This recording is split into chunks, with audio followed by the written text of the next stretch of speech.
You send the invoice for $2,000, stare at the screen, and feel guilty before the client has even seen it. So you lower the price to $500, add 3 extra deliverables, and promise unlimited revisions. The client says yes. You feel relief for 10 minutes and resentful for 3 weeks. That is not always generosity. Sometimes it is a moral ceiling.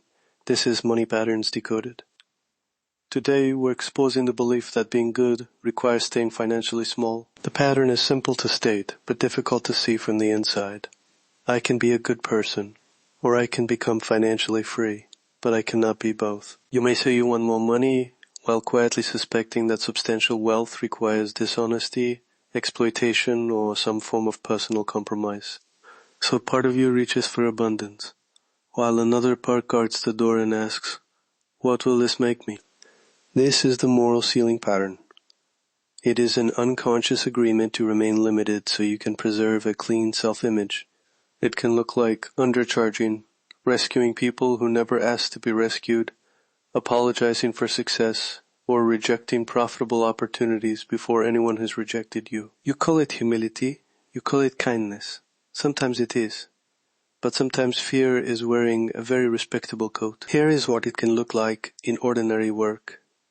You quote $800, hear yourself hesitate, and say, "I can do 500. Then you add extra work because receiving the original amount feels uncomfortable. Or you raise your price, but quietly expand the project until the increase disappears. If you undercharge by $300 on 4 projects a month, that is $1,200 you have trained yourself not to receive. Over a year, that is $14,400. Not guaranteed income, but a clear illustration of what guilt can edit out of an offer. Where does this come from? Often from money stories absorbed before you had the ability to question them. Maybe you heard that wealthy people are dishonest. Maybe comfort was treated as evidence of selfishness.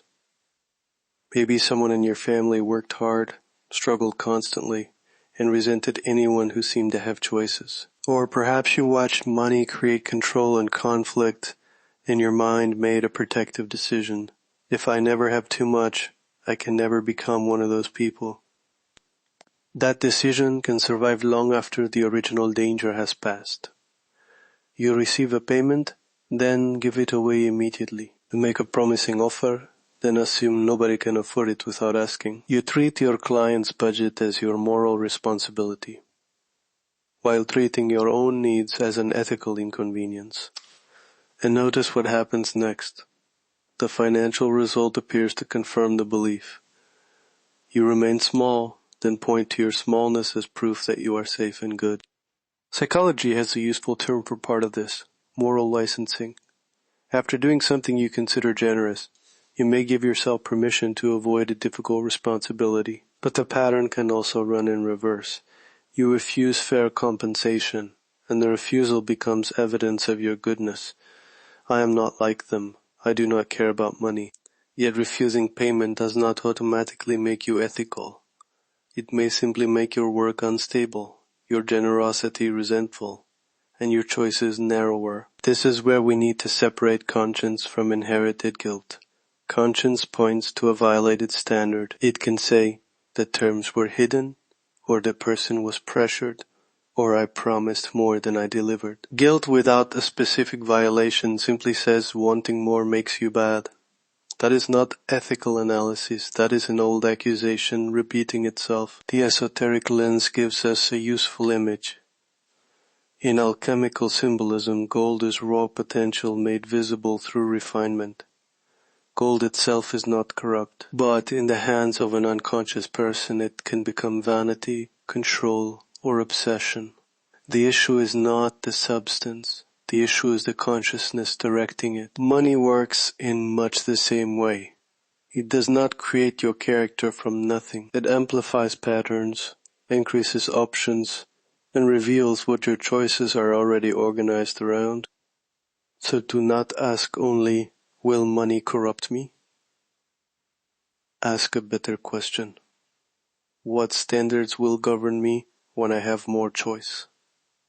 Money can amplify generosity or avoidance. It can support meaningful work or make distraction more elaborate. It can create stability, capacity, and service, but only if you direct it consciously. Wealth is not moral superiority, and financial limitation is not moral purity. That brings us to today's practical shift, the ethical wealth audit. Keep it small. Choose one income action you have been avoiding. Name the action. Name the moral accusation attached to it. Then test that accusation against 4 questions. Is the value clear?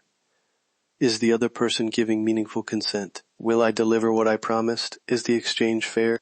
For example, the action might be sending an overdue invoice. The accusation might be, if I ask for payment now, I am selfish. Test it. Was the work completed? Were the terms stated? Did the client agree? Are you honoring the exchange rather than extracting something hidden? If the answers are clear, replace the accusation with a measurable standard. Honest work, transparent terms, voluntary agreement, responsible follow-through. Then do the smallest honest version of the action today. Send the invoice. State the price without an apology. Follow up on the proposal. Ask what the budget is, instead of guessing. Accept payment without minimizing your effort. You are not trying to become aggressive. You are teaching yourself that ethical receiving is safe. One shift changes your financial destiny, not through magic, and not through a promise of guaranteed income, but by changing the decision you repeat. And keep the boundaries clear. Ethical pricing is not charging the maximum amount you can extract. It is setting a fair price that reflects value and allows the work to continue. Ethical negotiation is not forcing someone to surrender. It is making the terms visible and finding a voluntary agreement. Ethical sales is not manufacturing panic. It is explaining a real solution clearly and allowing a genuine yes or no. If a business model depends on deception or vulnerability, your discomfort may be wisdom. The point is not to silence your values. Your values should govern money. They should guide how you earn, receive, spend, save, and direct it. But your values should not be used as a permanent excuse to avoid money.